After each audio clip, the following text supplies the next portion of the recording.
I didn't quite see you. I was so engrossed in my new Beatles book that I'm reading, sipping on my Beatles tea. Well, ladies and gentlemen, hello and welcome to our new art project.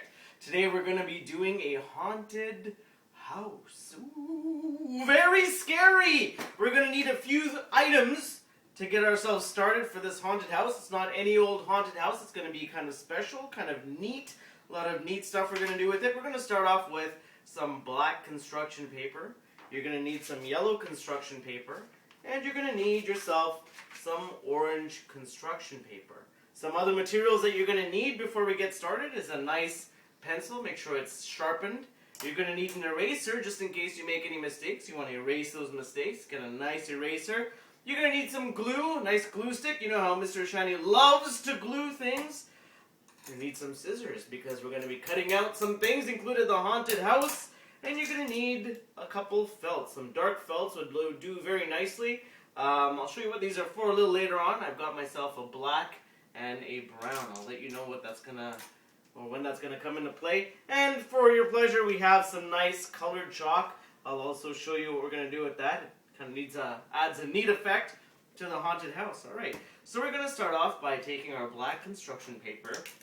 And I'm going to draw a haunted house on the construction paper. A few criteria, a few things that you're going to make sure that you have on your haunted house. First of all, you're going to try to take up as much of this paper as possible. We want to use as much of the paper, of course.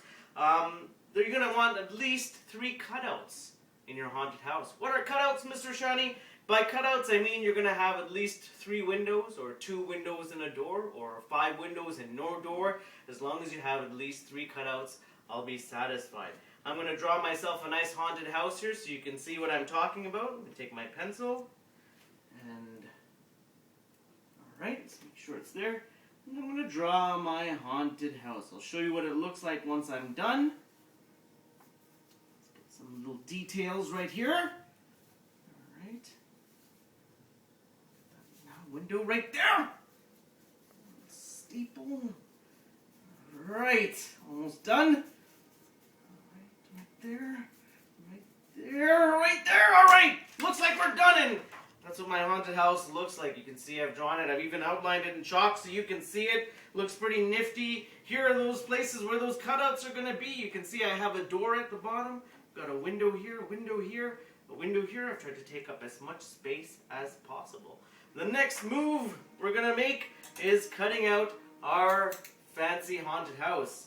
Now, one thing I want to kind of share with you is my love of the sound of cutting into construction paper. Maybe if you can come in a little bit closer here. The first slice is the best. Just listen to this. Just listen to this. Ready? Oh, that's beautiful. Let's one more time. Let's listen to that. Oh, nothing beats the sound of construction paper being cut by scissors. I love that sound. It's just beautiful. That's all it is. It's just amazing like that. Okay, we're going to cut out our haunted house. We're going to make it look nice. Be very neat. Cutting the lines. Make sure that it looks good. Oh yeah, listen to that. Alright. So while I'm cutting out this haunted house of mine, I'm going to let you know what we're going to be doing next with it. Once we've cut it out, we're going to actually take our haunted house and we're going to glue it onto that orange construction paper that I showed you. The neat thing about that is that it actually will make it look like it's a very creepy, Halloween-y type of scene. But when we cut out our windows and our door, it's also going to make it look like the haunted house is lit from inside. And that's going to give it a very fancy sort of a look. Alright, we're almost done here. Now there's a bit of a trick to cutting out those cutouts that I mentioned before, those windows and that doorway. I'll show you that in a moment. Just got a few more slices here. Make sure it looks good. Almost done. Now if you want to, you could actually make your haunted house on your black construction paper. You could do it like I did, so that the wide part is horizontal, but you could do it so that it's vertical as well and have your house tall instead of wide. But again, I just hope that you take up as much of that construction paper as possible. Nobody likes to waste trees, and nobody likes a tree waster. Of course, right? Alright. Almost done. One last piece to cut out. And ta-da, here we go. Okay, so I've cut out my haunted house, but now I've got those windows left. I told you there's a quick trick to that. The doorway is not so difficult, it's pretty easy, but there's something neat that you can do with the doorway. You can actually leave the doorway attached, or not the doorway, but the door itself attached to the doorway. And what that does is it gives it a swinging door effect. It looks like you can open the door. So I'll give you an example. I'm going to cut out one side of my door, put it out on the top here. The other angle piece, and instead of cutting all the way down, I'm not going to cut that side, I'm just going to fold it over. What that does is it gives it the effect that it's an actual door that can open and close. Looks like it has a little hinge on it. So open and close. When we put it on our orange construction paper, you can draw something scary inside there, so when somebody opens it up, they get freaked out, right? Okay, here's the trick to cutting out your windows. The trick is to kind of fold your construction paper. You don't want to bend it because you'll make a crease in it, and you don't want that because it won't look so good. So the trick is just to ever so slightly bend it, take your scissors, and snip, make an incision. So enough to make a little incision to fit your knife into, and you can cut around that window. The fancy thing about these windows is if you've drawn them like I have, you can also use the cutout piece, kind of recycle it, and use it as a tombstone for your scene. It kind of looks like a tombstone. You can write, "Rest in peace, here lies Mr. Ashani." Hope not. Alright, so remember, I'm going to do a little bit of a bend, not quite a complete fold because you don't want to crease the paper. Make that incision and cut around the door. Alright, so you can see, taking my time, making sure it looks amazing. Always want to take pride in our work, right, students? We always want to make it look good. Be very proud of it. Okay. And we've got one more window left. There we go. The last one. My little trick there with the fold. Little incision. And cut around the line. Making it look nice and neat. Okay. So now that we're done cutting out our haunted house, our next step is to get out our glue stick, and we're going to glue the haunted house onto our orange construction paper. So, turn it around, get my glue stick out. Let's get rid of a lot of our trash here, just put it on the side. And open up the glue. Yep, looks nice and fresh.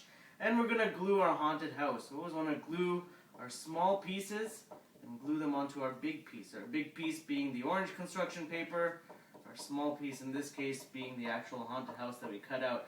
Be very careful not to glue your door because you do want it to swing open, so if you glue it, it's going to shut and it's kind of going to be locked. We don't want that to happen, so make sure that you don't glue your door down. But glue everywhere around because you do want this haunted house to stick onto that orange construction paper very nicely. Get all the little corners there, all the little tips, so they don't fold over a little bit later on.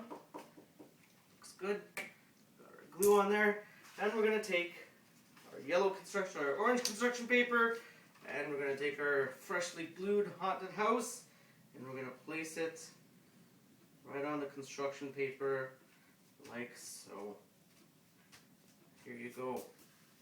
So that's what it's going to look like right there. You can see I've glued it on. My doorway I didn't glue, or my door I didn't glue, so it actually opens up, looks like it's on a hinge. And we've got our basic scene. Kind of creepy already. You can see how the orange makes it look like it's lit from behind. Alright, the next step is to cut out a moon. We're going to put a moon up in the top left-hand corner here. So I'm going to take my yellow construction paper.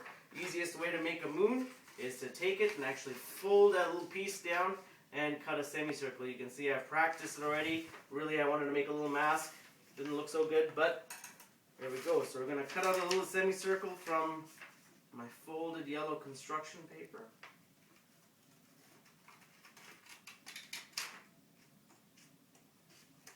Okay, there we go.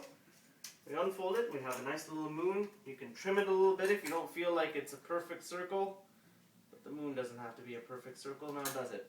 Okay, we're going to glue our small piece, which is the moon in this case. And we're going to glue it to our big piece, which is our orange construction paper. Okay, so we've got the moon. Very creepy. Ooh.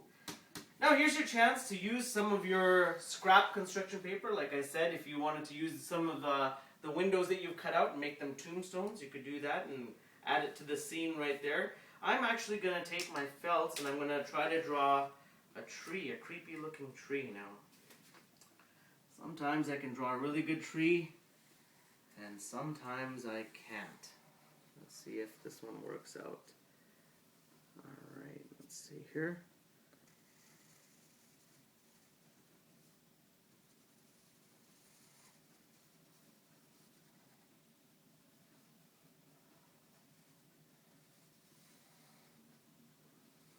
Alright, almost there.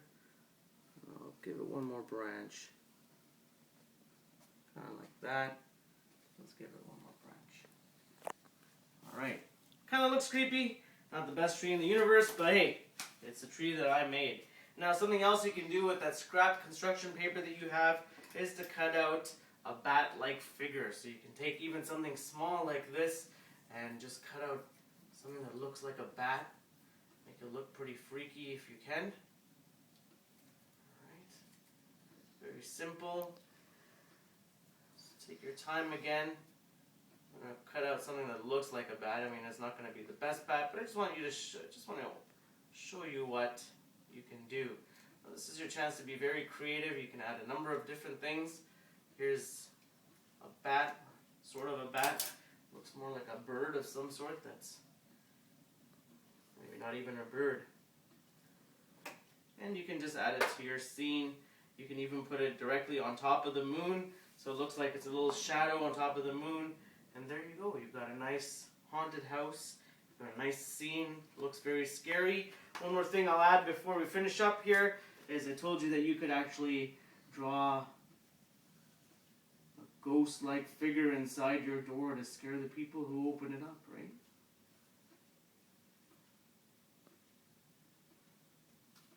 So someone comes knocking on my door. I open it up and, oh my god, there's a ghost inside there. Very freaky. People get scared.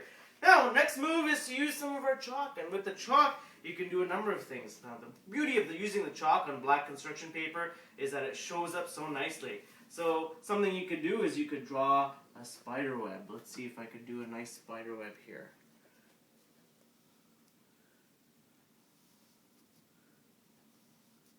Alright, so I've got a spider web and do all my little spider web lines.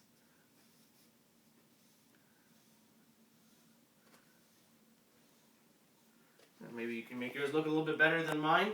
But I've got a spider web there. You could draw a number of things. You could decide to color your door if you like, and that'll look nice. Right, there you go. So that's my art project right there. I've actually put one in the oven. It's been baking for a little bit. I think it might be ready. Yes, it's ready. Here we go. Here's another one that we created a little bit earlier on. You can see I did this one in this direction here, so it's a taller haunted house than the other one is. And it still has a little flap, got some ghosts, got some little words in there. You can see what I meant by the bats. And just as a surprise, I also have one on this side here that I made a little earlier on. So here's some good examples. If you really need to, you can even use these as an example to draw yours from. You could, I don't know if you can trace them or not, but you can see what the haunted houses can look like, the various haunted houses. Anyways, that takes us to the end of our art projects. Remember to try your best. Make sure you clean up your areas, ladies and gentlemen. If there's any scrap paper on the ground, make sure you do clean that up. Help your friends out if you finish early. And I hope you really enjoy this Halloween haunted house project.